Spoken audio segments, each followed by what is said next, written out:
Noong tayo'y mga batang musmus pa lamang, bago-bago pa lang nagkakaisip, bago-bago pa lang natututong magsalita, sinatsaga tayo ng ating mga magulang o mga nakatatanda, lalo na si Lola, na turuan tayong magdasal. Tatandaan niyo ba yon? Minsan, pinaka-basic ay yung tinuruan muna tayo magsangalan ng Ama, di ba? Tatandaan niyo? Sangalan ng Ama, ng Anak, ng Espiritu Santo, hindi pa ma-tiyempo-tiyempo yan, ano? Minsan dinadaya pa natin siguro, no? Hanggang ma-perfect natin yung pag-aantanda ng krus. At pagkatapos niyan, yung pagdadasal ng Ama namin. Sinatsaga niya tayo araw-araw, tinuturuan tayo ng ating mga lola o mga nanay na dasalin ang Ama namin hanggang makabisado natin.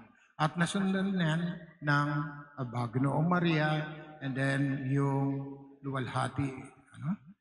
Ito yung mga tinatawag nating mga basic prayers. Dito sa ating ebanghelyo, ganun din. Hiniling ng mga alagad ni Jesus na turuan silang manalangin. Ang nasa isip ng mga alagad ay yung panalangin na siyempre yung epektibong uri ng panalangin. Katulad ng ginawa ni Juan sa kanyang mga alagad. Ano ang sabi ng Panginoon? Kung kayo'y mananalangin, ganito ang sabihin ninyo. Doon itinuro na ang pagdasal ng Ama namin. Kung mapapansin ninyo, sa tatlong synoptic gospels, magkakaiba yung version nila.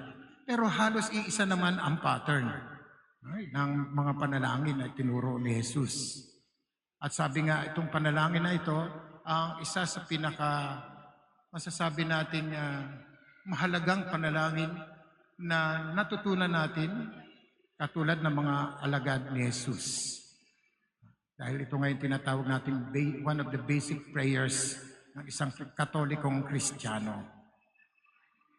Alala ko, minsan meron daw isang paring Pilipino ang matyagang nagturo sa isang inchik na hindi katoliko.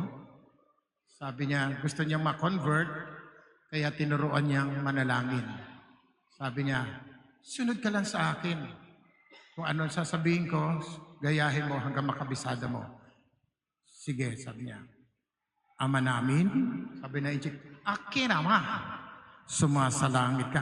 Akin sa salangit, ha? Pass forward na natin ng konti. Bigyan mo kami ng aming kakanin sa araw-araw. Akin, bigyan mo pagkain, alaw-alaw. Patawarin mo kami sa aming mga utang. Di ba yan yung term doon? Patawarin mo kami sa aming mga utang. Akin, patawarin.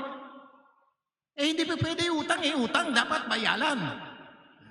Chinese siyempre. Pag Chinese, walang kamag-anak dyan. Ang utang dapat bayaran. Ayun, hindi niya na-convert kasi iba ang pag-iisip ng mga Chinese noon. Siguro tayo, pag nagtuturo tayo, lalo na yung mga katikista natin. Meron po ba dito mga katikista? Taas ang kamay? Yan. Lalo na pag grade 1 ang tuturuan nyo. O kaya yung mga bata na gustong matuto na magdasal. Di ba? Sinatsaga nyo ituro. Minsan hindi pa na-perfect yan noong una. Pero unti-unti, nasasanay din sila. Hanggang nagkakaisip, nakakabisado na nila. Tulad natin lahat tayo ay dumaan sa ganun, ano? Tinuruan tayo ng ating mga nakatatanda ng basic prayer na Ama namin.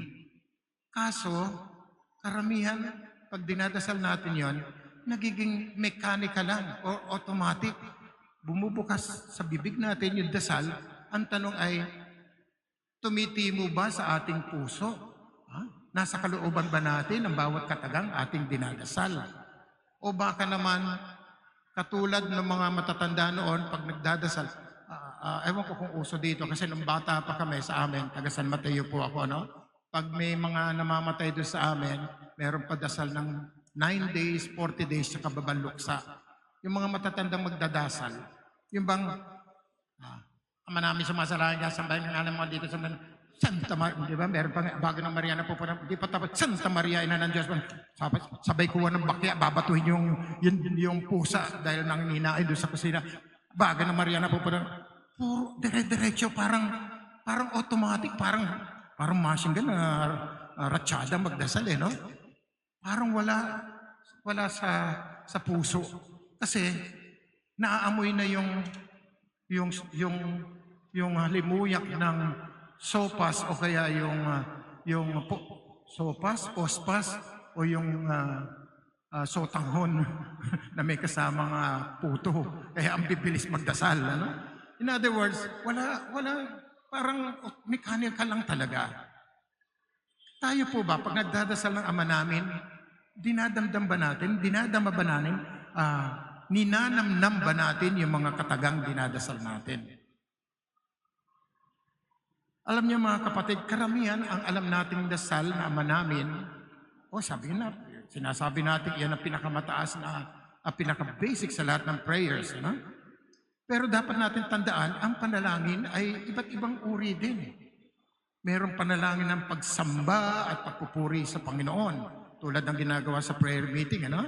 Yung sa una, di ba? Yung mga worship songs na yan. Tapos magdadasal tayo sa Panginoon. Meron ding tinatawag na panalangin ng paghingi ng tawad sa Panginoon sa mga kasalanang ating nagawa. Dahil inaamin natin na tayong mga taong makasalanan, hindi tayo perpekto. Kaya naman maganda na sa pagdadasal natin, bagamat hindi tayo karapat-dapat na lupapit sa Panginoon, inaamin natin na tayong mga makasalanan at humingi tayo sa Kanya ng kapatawaran. Meron ding panalangin ng pasasalamat. Pagkatapos nating magdasal at hilingin sa Panginoon ang ating dinadasal at pinagkaloob naman, edi marapat lamang tayo magpasalamat. At ang huli, yung panalangin ng paghiling. Ano man ang ating hinihiling sa Panginoon, umaasa tayong pagbibigyan niya dahil siya mismo nagsabi, humanap ka, kumatok ka, tumawag ka at ika'y pakikinggan. Kumatok ka at ika'y bubuksan. Humanap ka at ika'y makasusumpong. Pero madalas, tayo ay sinusumpong. Kasi hindi binibigay ng Panginoon. Kaya sa bandang huli, kalokohan lang to. Hindi naman binibigay ng Panginoon Hindi nyo napapasin pag tayo nagdasal, lalo na pagpupunta tayo sa simbahan, pagluhod natin, ang unang nasa isip kaagad natin, halimbawa, papasok kayo sa trabaho, Siyempre, hahabulin yung oras. Pagluhod nyo, biglang dasal ka agad.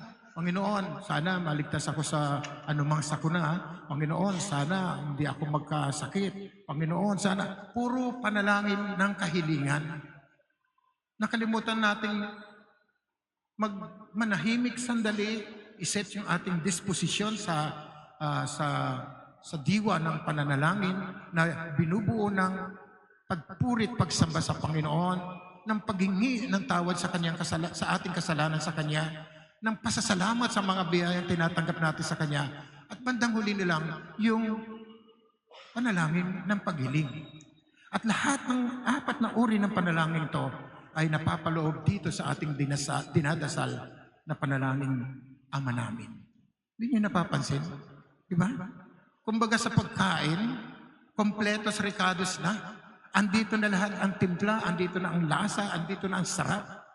Kaya kapag tayo nagdadasal ng Ama namin, isa puso at isa isip natin at damahin natin yung bawat katagang namumutawi sa ating mga bibig na binabanggit natin sa harap ng Panginoon. Traditionally, sinasabi ang panalangin ay ang pakikipag-usap natin sa Diyos. At kapag tayo nakikipag-usap, katulad ng sa field of communication, pag tayo nakikipag-usap, it should be two-way. Nagsasalita ako, nangungusap din yung kausap ko.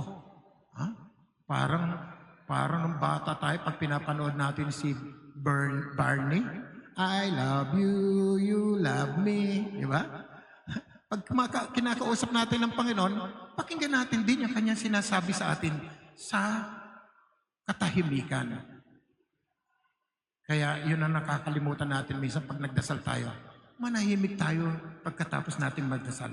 Pakinggan natin ang kalooban ng Diyos para sa atin. Hindi, pag nagmamadali tayo, sinusangalan naman, Panginoon bahala ka na sa akin, alam mo na ang hinihiling ko, tulad di kahapon, tapos sabay alis na. Siguro sasabihin, uy, sandali, huwag ka muna umalis. May sasabihin pa ako sa iyo, uminiwan mo kaagad ako. Di ba? Pag tayo nagdadasal, ganun eh. Tayo lang ang nagsasabi, parang nagiging monologue. Tayo lang ang nagsasalita. Nakalimutan nating pakinggan ang tinig ng Panginoon sa katahimikan. At doon dapat nating i-discern. Ano ba sa Tagalog ng discern? Yung alamin o kilatisin. Ano ba talaga ang kalooban ng Diyos para sa akin? Ano ba talaga ang kanyang nilalayon? Ano ba ang kanyang gustong mangyari? Hindi yung gusto natin mangyari na ibigay ng Panginoon, kundi ano ang makabubuti sa akin ayon sa nilalayon at kalooban ng Diyos. Yun siguro ang ating nagiging pagkukulang pag tayo nagdadasal. Kulang tayo sa sinseridad, kulang tayo sa pag-discern kung ano ba talaga ang magiging tugon ng Panginoon sa ating mga idinadasal. Gayunpaman, pagpatuloy natin ang pagdadasal nitong Ama namin o Our Father kasi alam naman natin na nakapaloob na dito sa panalangin ito ang lahat ng uri ng panalangin. Ang kulang na lang ay maging sincere, maging tapat tayo, maging totoo tayo sa ating pagdadasal. At huwag nating hayaang ito'y maging mechanical lamang. Minsan dyan tayo pinupunan ng ibang relihiyon. Yung mga Katoliko ngayon, pag nagdasal, paulit-ulit, walang kabuluhan. Sa totoo lang, hindi natin masasabing walang kabuluhan, lalo yung pagdadasal ng Santo Rosario. Paulit-ulit nating dinadasal ang Bagong Maria, hindi dahil lang kinakailangang ulit-ulitin. Kundi ito yung tanda ng ating pagmamahal sa Kanya. Ibinabalik natin yung uri ng pagmamahal na pinadadama niya sa atin sa pamamagitan ng paulit-ulit na paghahayag ng ating pag-ibig sa Kanya. Katulad ng sa mag-asawa, di ba? Lalo na sa mga babae, masarap pakinggan yung lagi kang sinasabihin ng asawa mo, I love you. Hindi lang isang beses, kundi maraming beses. Ang kaso ang problema, pag matagal na kayong nagsasama, tanungin ko kayo mga kababaihan dito, when was the last time na sinabihan kayo ng asawa ninyo, I love you? Baka nung anniversary, minsan nakakalimutan pati anniversary. Kaya sa pagdadasal ng Santo Rosario, parang pagpapahayag ng pag-ibig, patuloy at inuulit natin ang pagdarasal na ito para madama rin ang mahal na Birhen. Kung paano niya pinadama sa atin ang pag-ibig, ganun din pinapadama rin natin sa Kanya ang pag-ibig na ito. Kaya naman, sana sa susunod pag tayo magdadasal, hindi lang dapat naging nakaugalian namin dasal na Ama namin. Bigyan natin ito ng malalim na kahulugan sa ating buhay. Na sa bawat pagdarasal nito ay napapaloob ang tunay na diwa ng nilalaman ng mga panalangin ito. Na sa ganon, magkaroon ito ng saysay at kabuluhan sa ating buhay. Hilingin natin ito mga kapatid sa Panginoon. Amen.